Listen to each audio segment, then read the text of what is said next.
On the banks of the Namhan River in Yeoju, South Korea, the thunder of armoured vehicles mixes with the steady rhythm of military engineers at work. This is not a routine display of force, but one of the most difficult manoeuvres in modern military science, a wet gap crossing. On this late summer day, soldiers from the Republic of Korea Army and the United States Army gather for a joint exercise that demonstrates both engineering precision and the enduring strength of an alliance forged in war and tested through decades of peace and tension.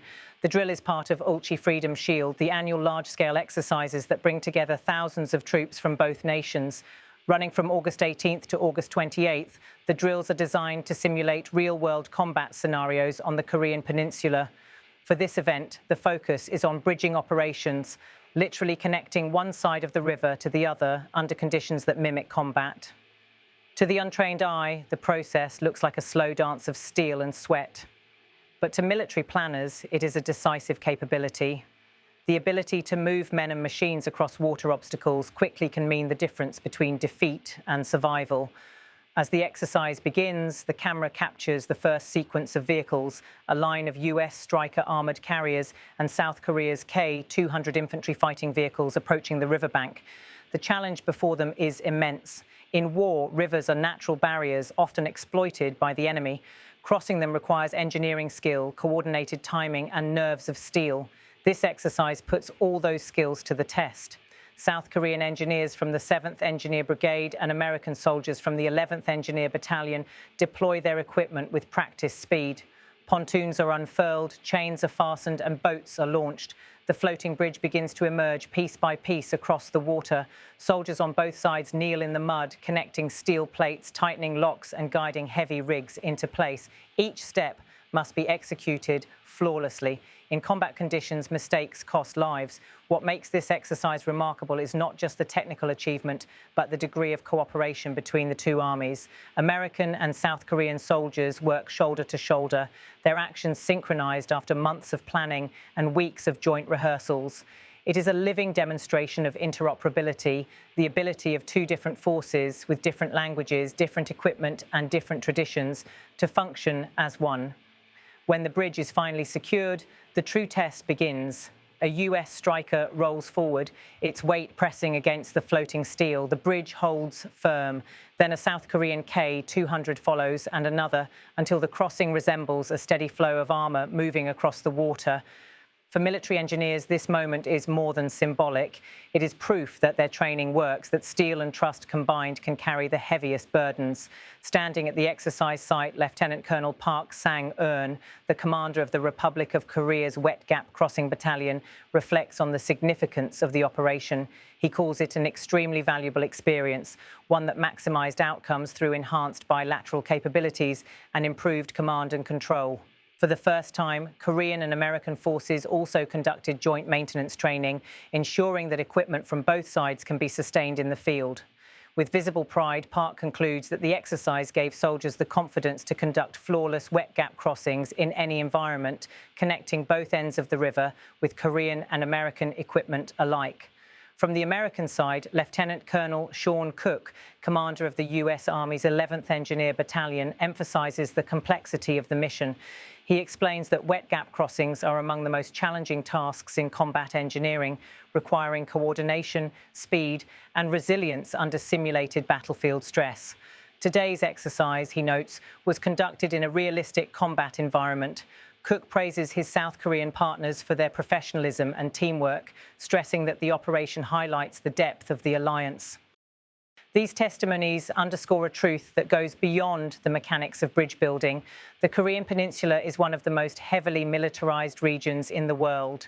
Rivers cut across its landscape, creating natural barriers that can slow reinforcements and fracture defenses. In any conflict with North Korea, the ability to bridge these gaps under fire could determine whether Allied forces succeed or fail in their mission. That is why drills like this matter, not just for the soldiers directly involved, but for the deterrent effect they create. North Korea watches these exercises closely, often condemning them as provocative rehearsals for invasion. Yet, for Seoul and Washington, They are about readiness. They send a clear message. The alliance is not theoretical, but practical. It is built on real soldiers, real steel, and real rehearsals of the most demanding military tasks. The Ulchi Freedom Shield exercise is also about symbolism. The image of American and South Korean soldiers working hand in hand across a river speaks volumes. It shows two nations bridging divides, literal and political, to ensure that their deterrent posture remains credible. For South Korean citizens, it is reassurance.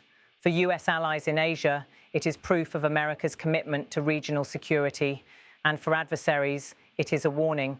But beyond geopolitics, there is a human element. These operations are grueling. Soldiers labour under the summer heat, hauling heavy equipment, coordinating hand signals, and checking each other's work. Every detail matters. Training together in this way builds not just technical skills, but personal bonds, trust that cannot be written into treaties, but must be forged through shared hardship. The engineers here are doing more than crossing a river. They are building a bridge of confidence between two militaries, ensuring that in a time of crisis, they will not hesitate, they will not stumble, and they will not fail. The precision with which they lock pontoons together, the discipline with which vehicles line up, and the pride with which commanders speak all contribute to a deeper story, an alliance adapting, enduring, and strengthening. As the final vehicles cross and the exercise nears completion, the message resonates beyond Yeoju. On this riverbank, the United States and South Korea have demonstrated not only a tactical ability, but a strategic truth. That together they can overcome obstacles, whether natural barriers of terrain or the unpredictable threats of geopolitics. The wet gap crossing is among the most difficult of engineering feats, but its successful completion here shows that the alliance is capable of bridging more than rivers.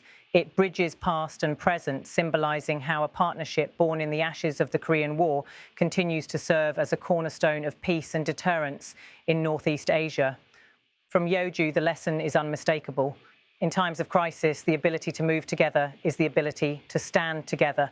And today, the Republic of Korea Army and the United States Army have once again proven that when it matters most, they can and will move as one.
동현아, 번호 어떻게 할 거야? 정해봐. 그냥 너가 정해. 0630. 0630. 오케이.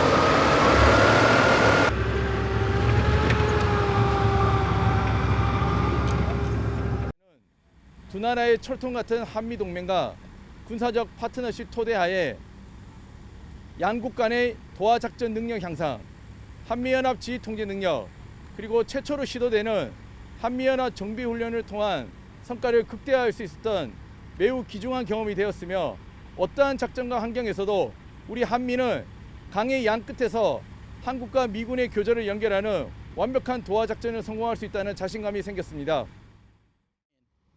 Today's training highlights the U.S.-ROCA relationship and the strengthening of our alliance. This wet gap crossing is one of the most complex engineering missions we do, and we've done it today in a realistic combat environment. I appreciate my partners with the ROCA, the 7th Engineer Brigade, for coming out here, partnering with us.